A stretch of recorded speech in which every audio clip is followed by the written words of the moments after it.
Hey team, Katie here from Equestrian Movement, and today we're going to talk a little bit about our relaxation cues that we can see in our different horses.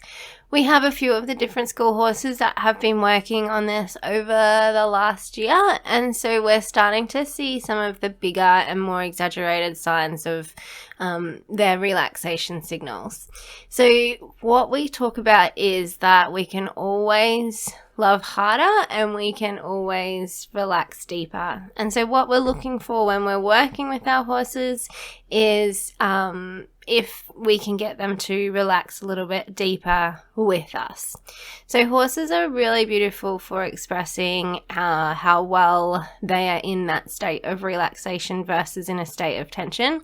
We see a lot of it in the tightness of the mouth. So the closer they are to fight, flight, or freeze, the closer their nervous system is to pinging because they can't control themselves anymore, we see the tightness in around the mouth where the jaw clamps shut. When our horses are coming into a state of rest and digest, in that deeper state of relaxation, the first thing that we can see is the little whiskers starting to twitch. And then you might see the nerves up the side of their mouth and their cheeks starting to fire. And then we see the salivation start, where we get the licking and chewing, and the jaw relaxes and lets go.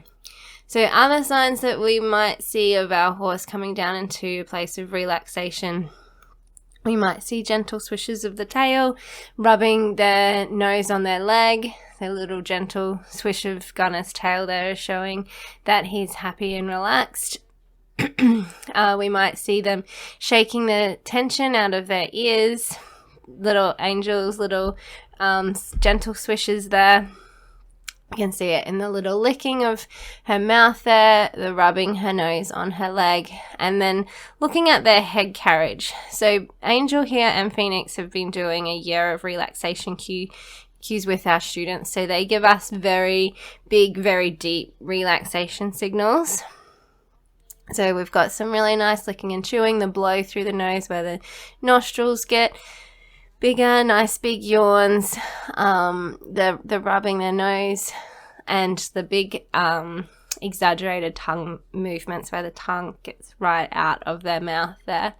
So the other thing that we're looking at here is her head carriage. So her top line, her neck is nice and relaxed, and her head is lower than her withers. When we see a horse holding tension that is nervous and uncomfortable, this is one of the things that Angel and Phoenix have started doing, where they get a full deep stretch right out through their tongue as well. So this is the deepest relaxation cues I've seen in horses, and that's because we've put so much work into it. This one here, where they get a nice deep stretch through their throat and through their jaw there. So we see in our horses, if they're holding tension, they will hold their head higher than their wither. This is often seen as a signal of lacking submission. So if we hear about, some trainers will say that the horse's head needs to be lower than the wither for them to be in a state of submission. More so, what we're looking at is that we're thinking about our horse's trust, faith, and confidence in us. So if our horse trusts us to be a good leader, to protect them, make them feel safe to relax around us, then essentially that's submission, right? Is that they are going to relax and go to sleep, and they're going to allow us to keep an eye on their environment. And so that's when they will drop their head lower than their withers. So we're not trying to force their head down lower as a submission state. It's an example of our horses feeling safe to relax around us, feeling like that we're not a threat to them, not feeling threatened by their environment. So we're getting safe, secure, and connected within themselves, within their relationship with us, and within their environment. And then we're building faith, trust, and confidence in us to look after them so that they can relax and they don't feel like they need to be in control. So the other thing that we're looking at when we're working with our horses to get into this relaxation state is touching our horses in a way that they enjoy. This is a skill that we need to teach at the school, because the patting is not for your benefit. If you're patting or touching your horse in a way that is creating tension, their eyes, like losing eye contact, their body is resisting you, then what you're doing with them isn't making them feel good, so it's not going to get them down into deeper states of relaxation. So you want to understand your horse well enough to know what it enjoys, what it doesn't enjoy, where it likes to be touched, how it likes to be touched. And what we're looking for is that they're relaxing and softening into us. So we're looking at Phoenix's soft eyes, his relaxed ears, the softness through his mouth. We've got the licking and the chewing, the like nostrils flaring because they're taking a deep breath out, like that blowout, not flaring through fear. We've, seeing how loose and how much movement there is in the jaw and stuff as well. And so this translates into saddle, right? Like what we think of acceptance of contact is that they have a soft, supple jaw that doesn't lock onto the bit. So if we haven't got this state of relaxation on the ground, then this tension is going to transfer into the saddle, their jaw is going to lock against the bit, and then that's where we get fighting and resistance, and we don't have acceptance of contact, and we don't have communication in the saddle. So we're getting this nice loose supple jaw here through our relaxation cues and getting our horses into deeper states of relaxation. I like to see these really exaggerated jaw stretches as well. That's them, really releasing the tension in their jaw from, periods of time that they are in that more heightened state. For example, if they're in the paddock and, they're having to keep an eye on their paddock mates, or if, maybe we've done something that annoys them, and so they lock their jaw in frustration to us. So getting these really nice deep ones where it turns into like a full neck stretch for them. So this is an example where we're missing the connection just yet. So the first thing that we're looking for is eye contact. Where's your horse's focus? Where's your horse's attention? So if your horse is not looking at you, then the wall is up, right? They haven't softened into you yet. So we want to have that eye contact. You can see the way that Hunter's head is lowering. We can see his side of his mouth twitching a little bit, the nostrils blowing. We also do see the penis relax and come out in our geldings. That's a pretty clear signal to us that they're getting into that deeper state of relaxation. And then we may notice with our horses that aren't quite ready to relax around us, they don't quite feel safe to go to sleep around us, as they start to drop into that deeper state of relaxation, they snap themselves back out of it into a little bit more of an alert state, which is what we just saw from Hunter there. So we don't quite have him feeling comfortable to relax there. He's resisting it as he comes down, his head lowers.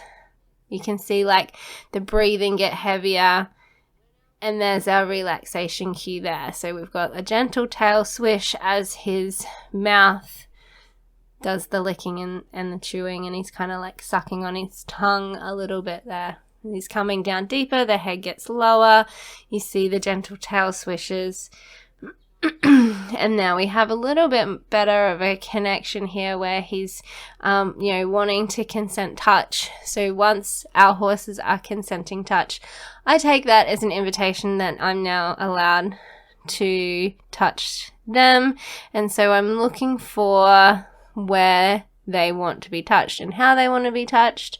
And so Hunter's repositioned himself around me there.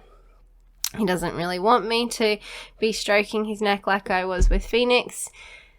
What he is looking from me is this hand connection with his mouth. So you can see where the deeper relaxation cues are coming there, the deeper stretch through the jaw and the neck.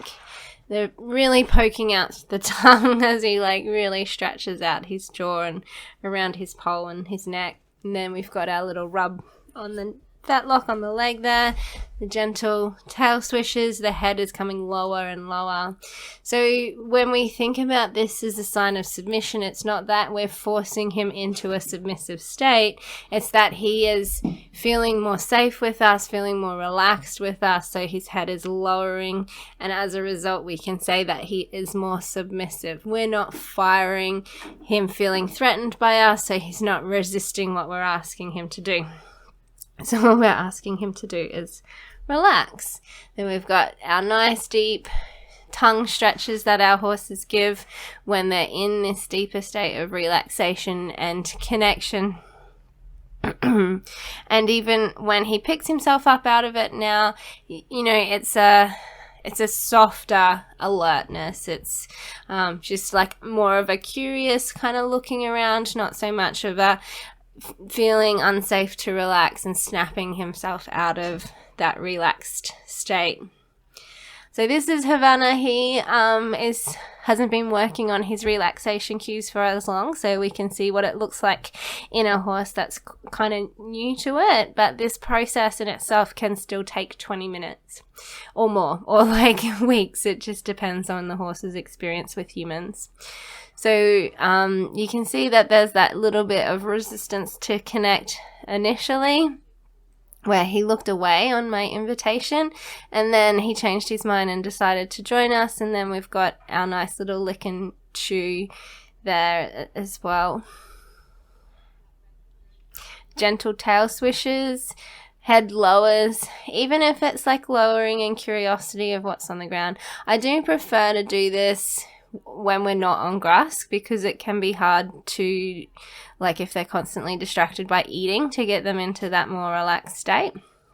And so this is how we do our desensitization, right? Is rather than just asking them to stand with tension, we're actually asking them to shift out of their state of tension and into a state of relaxation. So the different parts of the brain that are at work, if they're in a state of survival, they're in their fight, flight or freeze part of their brain. Getting into their state of relaxation gets them into a deeper into a different part of their brain. And so then we're looking at desensitization is a form of relaxation, more so than just conditioning a freeze response when they're scared. If you're interested in our desensitization process, we do have a little training here on YouTube on that. Otherwise, check out the links in the notes section. Till next time, happy trails.